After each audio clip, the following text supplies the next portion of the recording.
అందరికీ నమస్కారం అండి. మంచి బెండకాయ వేపుడు, బెండకాయ కర్రీ అంటే 2 in 1 చపాతీలోకి, సాయంకాలం పూట చపాతీలోకి తినడానికి నేను కర్రీ చేస్తున్నాను. బెండకాయలు శుభ్రంగా కడిగి ఇలా సన్నగా ముక్కలు తరిగి పెట్టుకోండి. 1/2 కిలో బెండకాయలు, దానికి పచ్చిమిర్చి ఒక 4-5 మీ టేస్ట్ని బట్టి, కారం రుచిని బట్టి నేనైతే 4-5 వేశాను. ఇలా సన్నగా తరిగి పెట్టుకోండి. ఇది కరివేపాకు, ఒక 2 పెద్ద ఉల్లిపాయలు ఇలా తరిగి పెట్టుకోండి. ఇప్పుడు పోపు పెట్టి మన కర్రీ ఎలా చేయాలో నీట్గా చూపిస్తాను. చపాతీలకు బాగుంటుందండి. 1/2 kg బెండకాయ తరిగి పెట్టాను కదా, దానికి సరిపడా బౌల్ తీసుకోండి. కలపడానికి ఈజీగా ఉంటుంది.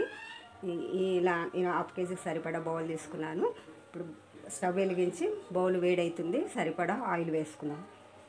తక్కువ వేసుకునే వాళ్ళు ఆయిల్ కూడా తక్కువ వేసుకోవచ్చు. నేనైతే ఒక 3-4 టీ స్పూన్లు అయితే వేస్తున్నాను. ఎందుకంటే కొద్దిగా బెండకాయలో వేయించుకోవడానికి అనేది బాగా వస్తుంది. ఆయిల్ ఉంటేనే బాగా వేగుతాయి అన్నమాట. ఇది వేడెక్కాలి. వేడెక్కినాక పోపు దినుసులు వేసుకుందాం. ఆయిల్ వేడెక్కినట్టుంది. పోపు దినుసులు వేసుకున్న శనగపప్పు, ఆవాలు, జీలకర్ర వేసాను. పోపు దినుసులు మాడకుండా అయితే చూసుకోండి. ఆవాలు అయితే చిటపట అనాలి. చిటపట అన్నప్పుడే మనకు ఆవాల టేస్ట్ బాగా వస్తుంది. పోపు దినుసులు అయితే వేగిపోయాయి. ఇప్పుడు ఉల్లిపాయలు వేసుకున్నాం.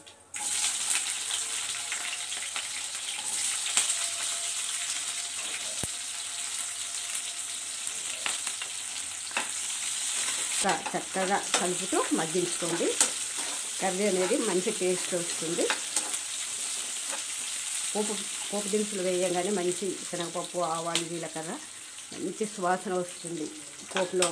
పోపు అంత మంచి సువాసన వస్తుంది. ఈ ఉల్లిపాయలు సగం బాగా మగ్గించుకోండి. మీరు ఈ కర్రీ, ఇలాంటి కర్రీ చేసుకున్నప్పుడు తప్పనిసరిగా చపాతీ అయితే చేసుకొని టేస్ట్ చూడండి.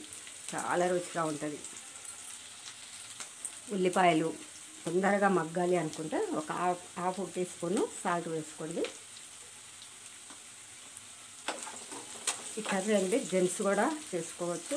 ఈజీగా చేసుకునే కర్రీ. బ్యాచిలర్ వాళ్ళు ఉంటారు కదా, అమ్మాయిలు కానీ అబ్బాయిలు కానీ బ్యాచిలర్గా ఉన్నప్పుడు ఇలాంటి ఈజీ కర్రీలు తొందరగా అయిపోతుంది కూడా చేసుకోవచ్చు. ఇప్పుడు పచ్చిమిర్చి వేస్తున్నాను.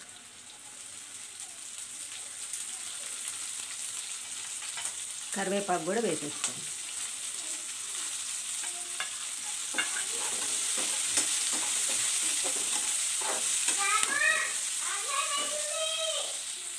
హాస్టల్లో ఉన్న పిల్లలు, రూమ్మేట్స్ పిల్లలు, మనం ఇంట్లో చపాతీ చేసుకోకపోయినా ఇలాంటి కర్రీ చేసుకొని ఒక 2-3 హ్యాపీగా తినేయచ్చు. ఎలాగో ఇప్పుడు బండ్ల మీద కానీ ఎక్కడన్నా హోటల్స్లో కానీ చపాతీ, జొన్న రొట్టె దొరుకుతుంది. మనం ఇంట్లో కర్రీ చేసుకున్నాం అనుకోండి, ఎలాగో రూమ్లో ఉన్న పిల్లలకి ఒక స్టవ్ అయితే ఉంటుంది కదా. ఇలా బెండకాయ కర్రీ ఇలా ట్రై చేయండి. అమ్మాయిలు కానీ అబ్బాయిలు కానీ ఈజీ మెథడ్ అండి. తొందరగా అయిపోతుంది.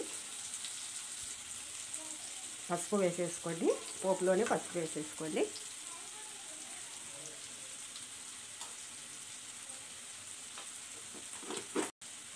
అల్లము, వెల్లుల్లి పేస్టు మీ ఆప్షను ఉంటే వేసుకోవచ్చు, లేకపోయినా కర్రీ అనేది మంచి రుచిగానే ఉంటుంది. లేకపోతే వెల్లుల్లి ఉంటే కన్నా ఒక 4-5 పాయలు దంచి పోపులో వేసుకొని వేయించుకోవాలి. అలా కూడా కర్రీ మంచి టేస్ట్ వస్తుంది. అల్లం వెల్లుల్లి పేస్ట్ కూడా బాగా మగ్గిపోయినట్టే. ఇప్పుడు బెండకాయ ముక్కలు వేసేసుకోండి.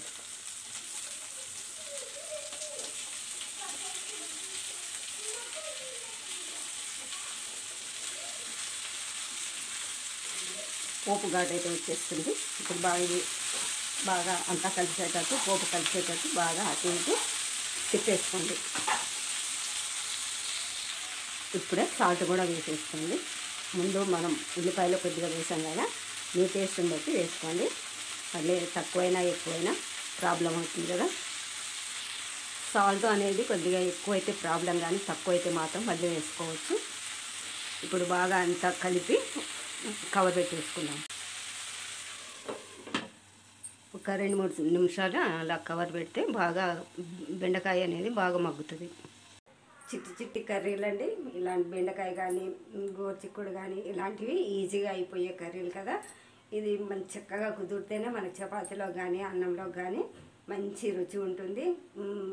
కర్రీ కుదరలేదనుకోండి ఎవ్వరూ తినలేరు, వేస్ట్ అయిపోతుంది కదా. అందుకని చేసేటప్పుడే జాగ్రత్తగా అన్నీ మాడకుండా, కర్రీ మాడితే కూడా తినబుద్ధి కాదు. అలాగే మనం మంచిగా టేస్టీగా చేసుకోవాలంటే కొద్దిగా జాగ్రత్తగా చేసుకోండి. ఇదిగోండి కర్రీ అయితే మగ్గుతుంది. కవర్ పెట్టాం కదా, మళ్ళీ ఒకసారి కవర్ తీసి మళ్ళీ ఒకసారి కలుపుదాము.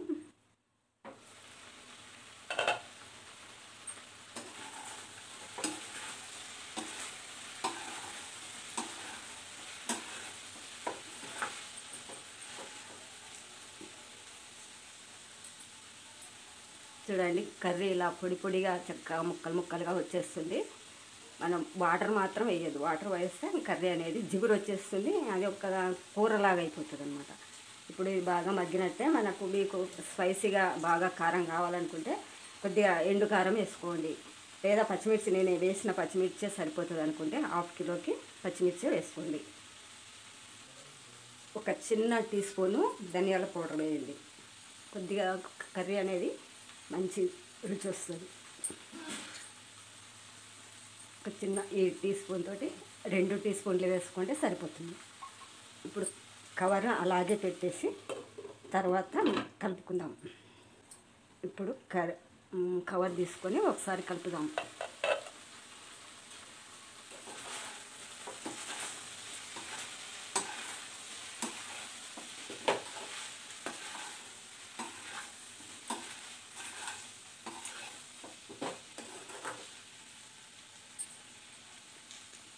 కర్రీ అయితే రెడీ అయిపోయింది. మగ్గింది, బాగా మగ్గింది, ముక్కలు ముక్కలుగా ఉన్నాయి. ముక్కలు అయితే చితకొద్దు. నేను చేసినట్టుగా మీరు కూడా ఒకసారి ట్రై చేయండి. ఇప్పుడు టేస్ట్ చూద్దాం.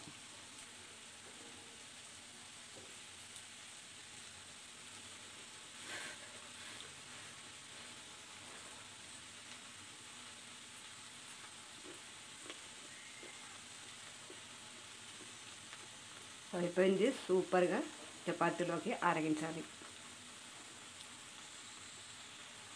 రెడీ అయిపోయింది. స్టవ్ ఆఫ్ చేస్తున్నాను. అలాగే ఒక 5 నిమిషాలు అలా ఉండనివ్వండి. తర్వాత మనం తినే ప్రోగ్రాం.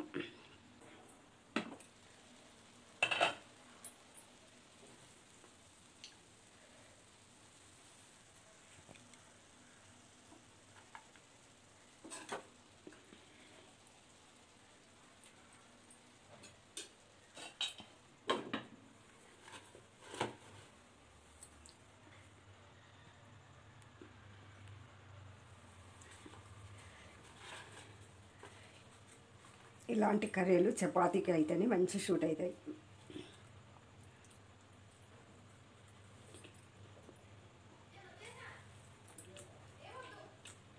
బాగుంటుందండి. మీరు కూడా ఒకసారి ట్రై చేయండి. ఒక లైక్ మాత్రం మరవద్దండి. ఒక లైక్ చేసి సపోర్ట్ చేయండి. నమస్తే.